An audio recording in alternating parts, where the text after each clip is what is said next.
Alright guys, it's the return of club football and Newcastle have just beaten Bournemouth by 1-0 in the Carabao Cup.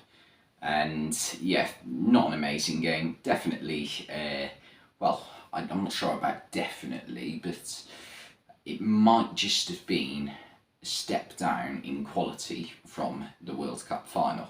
But yeah, nonetheless, it was still an alright game to watch. Not a thriller by any means, but just lacked quality at times. Newcastle were the dominant team in it, as you expect, given the two teams' playing styles. Newcastle very high intensity, whereas Bournemouth it's more try and strike whilst you can, but sit back quite deep and use the physical presence up front of Kiefer Moore and Dominic Solanke. But I think Newcastle did well in this game to sort of neutralise that physical presence that I mentioned about Moore and Solanke, with Botman and Fabian Schär at the back, who managed to deal with most things that came their way. Bournemouth did have chances throughout the game. I can think of 2 or 3. They were coming at moments though where Newcastle were mostly on top, so they couldn't really sustain the pressure when they were able to get in good positions, which, as I say, only 2 or 3 occasions. Although, to be fair to Nick Pope, he was tested a couple of times in the second half, and given how little he had to do in the first half, I think he only had to make 1 save, if that, in the first half.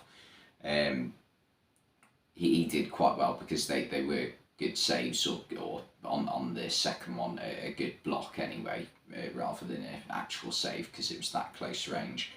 But yeah, the goal, it came very unfortunate for Adam Smith.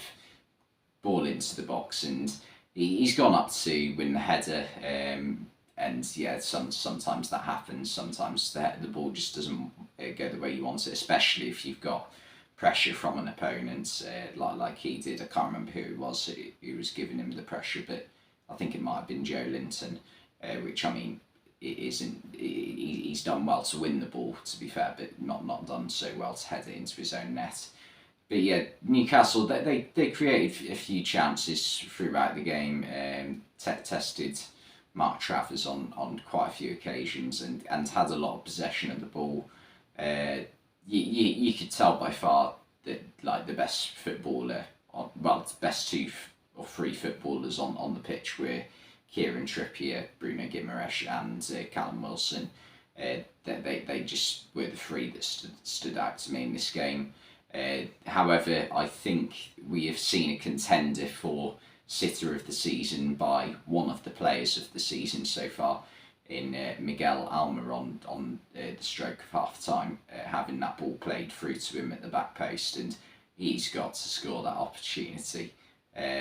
Really poor finish. I think it was Dan Burn who put it across goal. Really great cross, and it's a simple finish really. And I mean, Almiron has scored goals this season, about 4 goals this season, I reckon, that are 10 times as hard to score as that opportunity.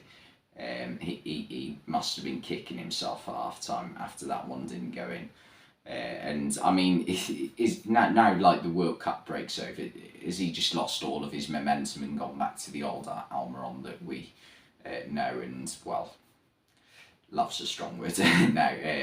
But yeah, he's been superb so far this season.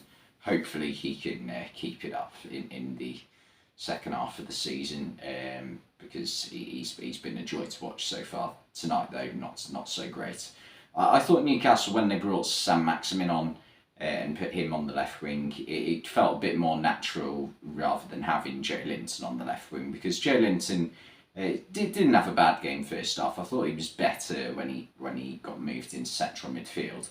But we saw on quite a few occasions during Steve Bruce's reign, especially in that second season in 2020-21, that Joe Linton just isn't a winger at all. He's more a striker than he is a winger, because at least he has, the ability to hold the ball up. He's not like a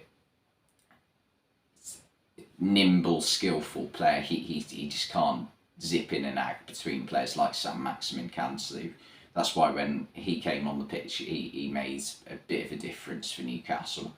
Just the ability to, you know, run with the ball, get in good positions, and he even nearly created an opening for himself. It was a slightly unfortunate handball decision that went against him, I thought. Newcastle did actually score in the first half as well, but it was disallowed. Callum Wilson, it was correctly given offside. Joe Willock's quite unfortunate that he has blocked like the ball through and basically set it up for Callum Wilson, but correct decision nonetheless. And Newcastle are through to the quarterfinals of this year's League Cup, and in terms of their opportunity to win the competition, I think they've got a chance. I mean, obviously, anyone has. You've only got to win 3 games and you've won the thing. So there's definitely 4 games actually, because there's two legs to the semi-final, I think. Or did they about? No, I think there is. Still, yeah, because there was last year.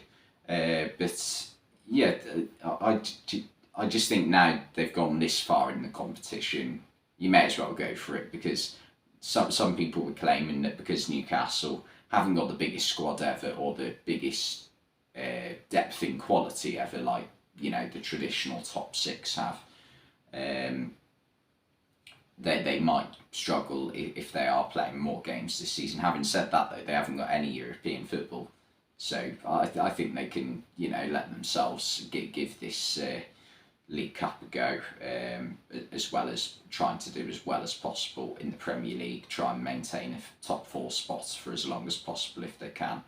It would be nice. I mean, eventually, the inevitable is going to happen. Like, we're going to be really happy to see Newcastle doing so well, and then they're going to stay at the top, and then we're just going to get sick of them. That's what's going to happen. But yeah, not the most exciting game today. Thanks for watching this video, and I'll see you next time.